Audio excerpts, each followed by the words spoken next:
My beloved brothers and sisters, Meus amados irmãos e irmãs, ouvimos excelentes discursos nesta manhã e cumprimento todos os que participaram. Ficamos particularmente contentes de ter o Elder Robert D. Hales novamente conosco e sentindo-se melhor. Amamos você, Bob. Ao ponderar o que gostaria de dizer a vocês nesta manhã, senti-me inspirado a compartilhar certos pensamentos e sentimentos que considero pertinentes e oportunos. Oro para que seja guiado em minhas palavras. Vivo há 84 anos nesta terra.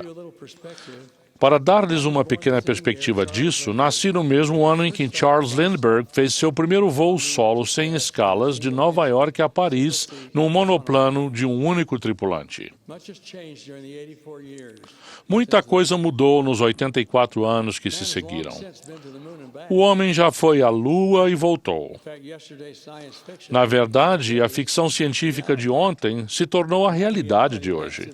E essa realidade, graças à tecnologia de nossos dias, está mudando tão rapidamente que mal conseguimos acompanhá-la, se é que conseguimos. Para aqueles que se lembram dos telefones discados e das máquinas de escrever manuais, a tecnologia atual é mais do que simplesmente assombrosa. Vemos também evoluir rapidamente a bússola moral da sociedade. As condutas que antigamente eram consideradas impróprias e imorais, hoje são não apenas toleradas, mas até consideradas aceitáveis por muitos. Li recentemente no Wall Street Journal um artigo escrito por Jonathan Sacks, o rabino principal da Inglaterra. Entre outras coisas, ele escreveu o que vou citar agora. Praticamente em toda a sociedade ocidental da década de 1960, houve uma revolução moral.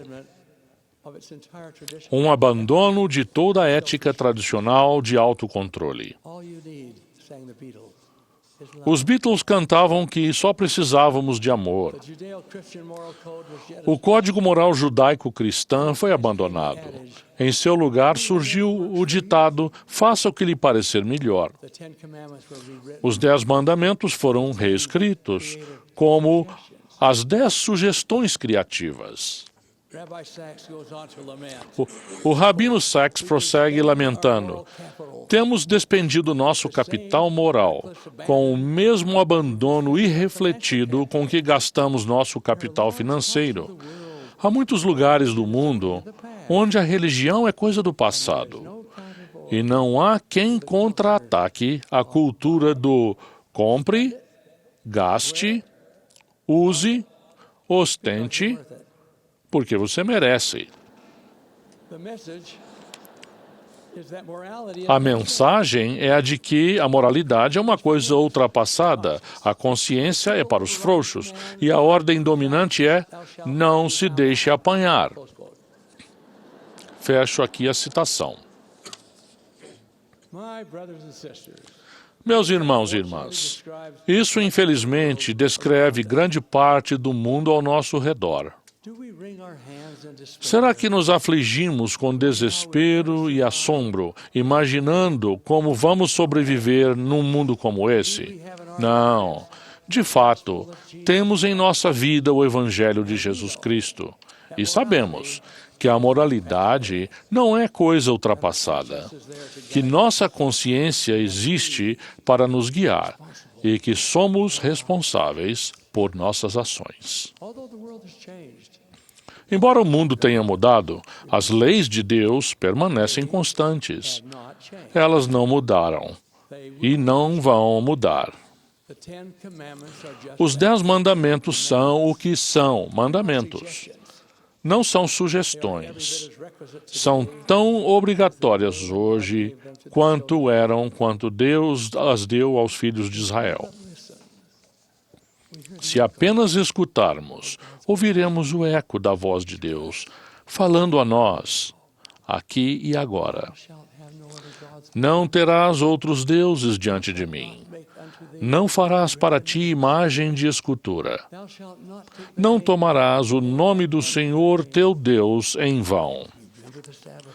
Lembra-te do dia do sábado para o santificar. Honra a teu pai e a tua mãe. Não matarás. Não adulterarás.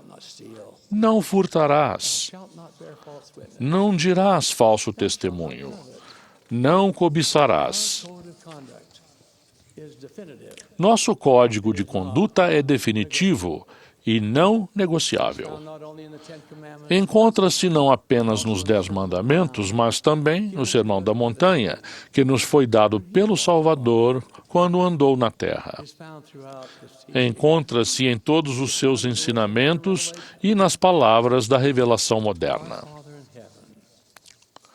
Nosso Pai Celestial é o mesmo ontem, hoje e para sempre.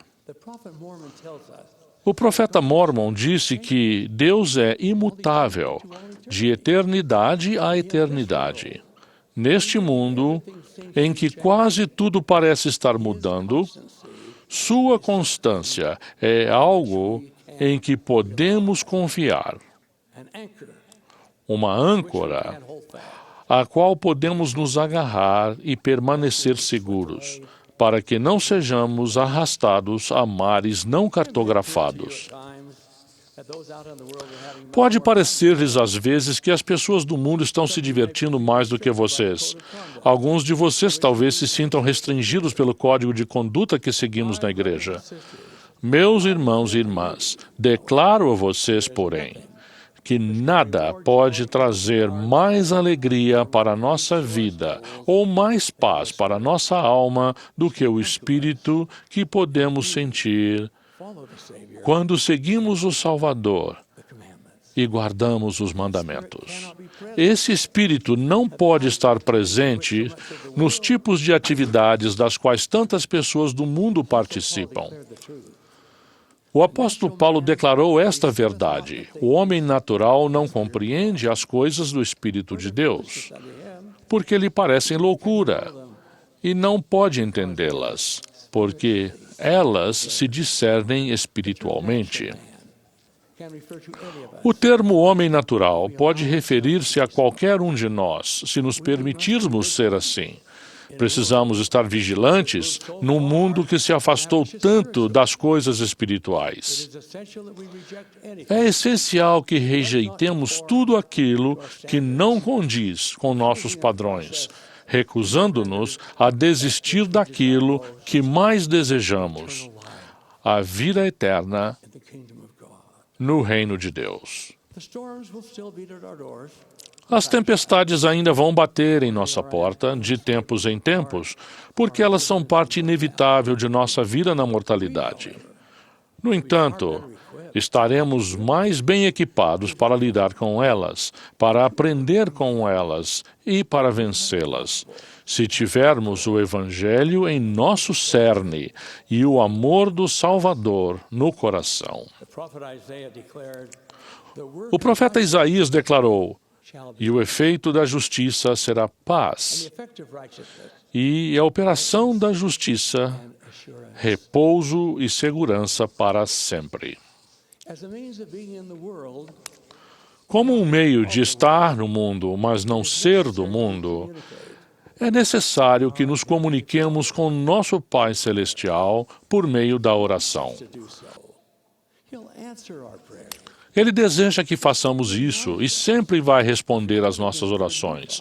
O Salvador nos admoestou, conforme está registrado no capítulo 18 de 3º Nefi, a orar sempre para não cairdes em tentação, porque Satanás deseja ter-vos. Portanto, deveis sempre orar ao Pai em meu nome. E tudo quanto pedirdes ao Pai em meu nome, que seja justo, acreditando que recebereis, eis que vos será dado.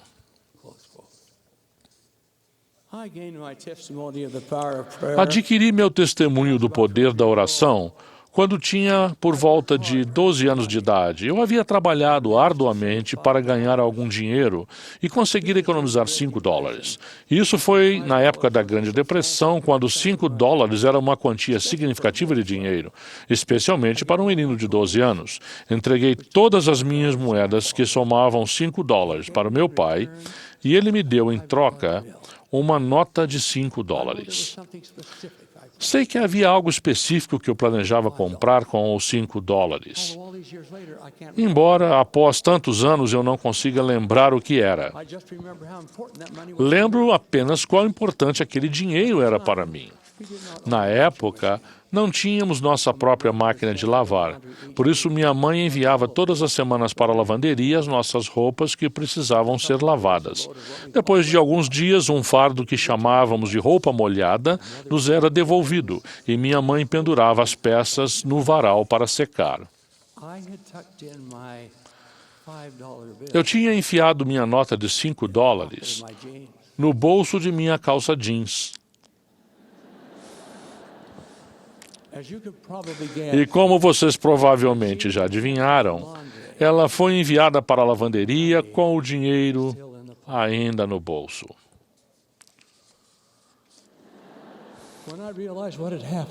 Quando percebi o que havia acontecido, fiquei morrendo de preocupação. Eu sabia que os bolsos eram rotineiramente verificados na lavanderia, antes da lavagem. Se meu dinheiro não fosse encontrado e tirado do bolso, eu sabia que ele acabaria saindo da calça na lavagem e seria encontrado por um funcionário da lavanderia que não saberia para quem o dinheiro deveria ser devolvido, mesmo que tivesse a intenção de fazê-lo. A chance de conseguir de volta meus $5 era extremamente remota, um fato que minha querida mãe confirmou quando eu lhe disse que havia esquecido o dinheiro no bolso.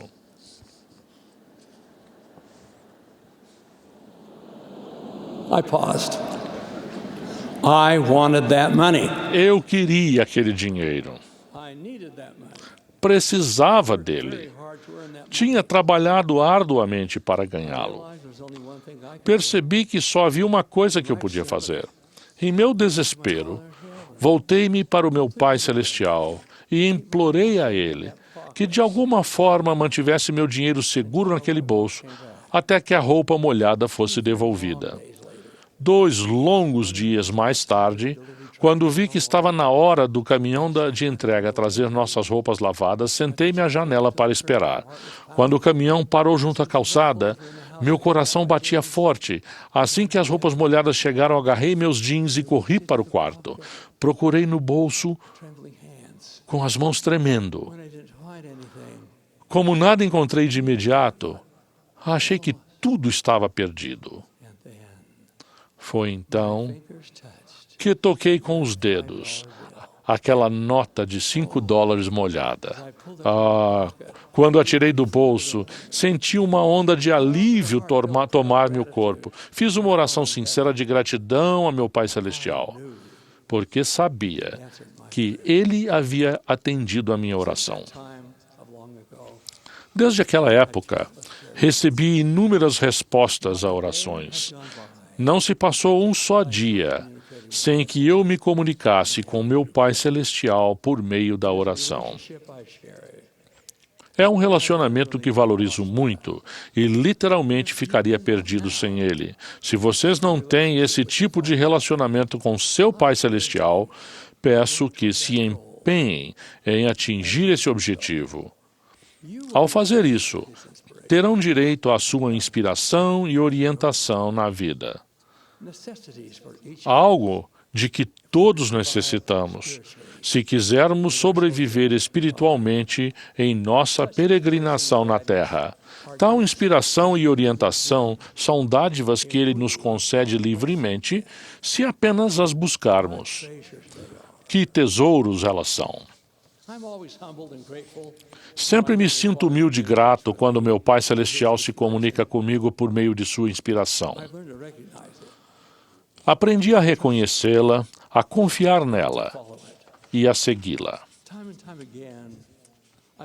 Recebi muitas e muitas vezes essa inspiração. Tive uma experiência pessoal um tanto drástica em agosto de 1987 na dedicação do Templo de Frankfurt, Alemanha. O presidente Ezra Taft Benson esteve conosco nos 2 primeiros dias da dedicação, mas precisou voltar para casa. Por isso, tive a oportunidade de dirigir as demais sessões.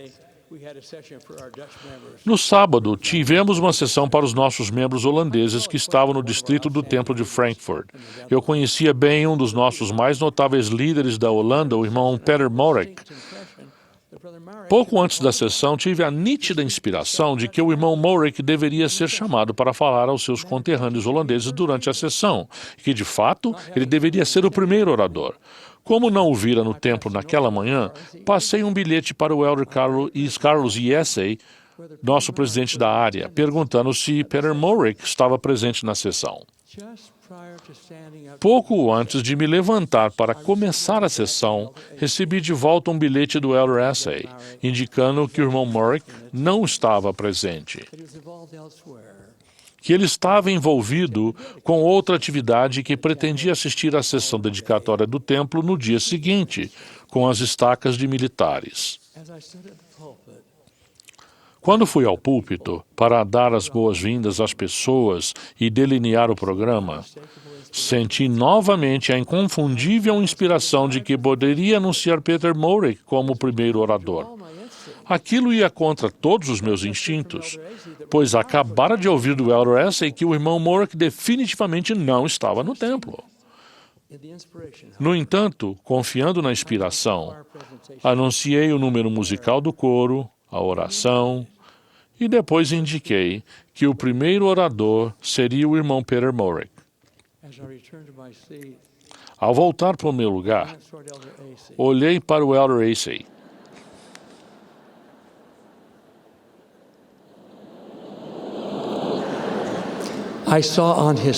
E vi em seu rosto uma expressão alarmada.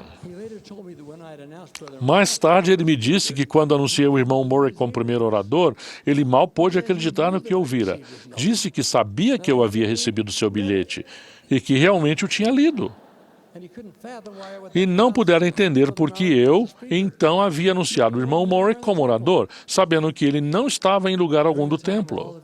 Enquanto tudo isso acontecia, Peter Morek estava em uma reunião nos escritórios de Ari em Poortstraat. No transcorrer da reunião, ele subitamente se virou para o elder Hawks, que na época era representante regional, e perguntou: "Em quanto tempo você consegue me levar até o templo?" O elder Hawks, que era conhecido por dirigir muito velozmente em pequenos carros esportivos, respondeu: "Posso levá-lo até lá em 10 minutos." "Mas por que você precisa ir ao templo?" O irmão Morek admitiu que não sabia o motivo pelo qual precisava ir ao templo, mas sabia que tinha de chegar lá. Os dois saíram imediatamente rumo ao templo. Durante a magnífica apresentação do coro, olhei em volta, achando que a qualquer momento veria Peter Morek. Não o vi.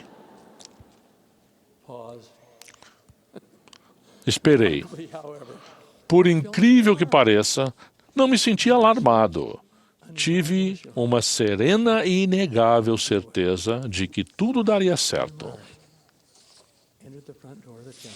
O irmão Morek entrou pela porta principal do templo assim que a primeira oração estava terminando, ainda sem saber por que estava ali. Ao caminhar apressadamente pelo corredor, ele viu minha imagem no monitor e ouviu-me anunciar: "Agora ouviremos o irmão Peter Morek."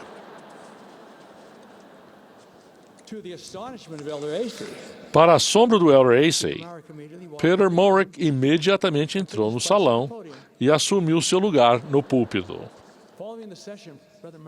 Depois da sessão, o irmão Morek e eu conversamos sobre o que havia acontecido antes de sua oportunidade de falar. Ponderei a inspiração que me veio naquele dia, não apenas para mim, mas também para o irmão Peter Morek. Aquela extraordinária experiência pessoal proporcionou-me um testemunho inegável da importância de sermos dignos de receber essa inspiração e depois confiarmos nela e a seguirmos quando ela I vier. know without question Sei sem nenhuma dúvida que o Senhor queria que as pessoas presentes naquela sessão de dedicação do templo de Frankfurt ouvissem o vigoroso e tocante testemunho de seu servo, o irmão Peter Morick. my beloved brothers and sisters. Meus amados irmãos e irmãs, a comunicação com nosso Pai Celestial, inclusive nossas orações a Ele e sua inspiração para nós, é necessária para enfrentarmos as tempestades e provações da vida. The Lord invites us. O Senhor nos convida a chegai-vos a mim e a chegar-me-ei a vós. Procurai-me diligentemente And ye e achar-me-eis. close quote.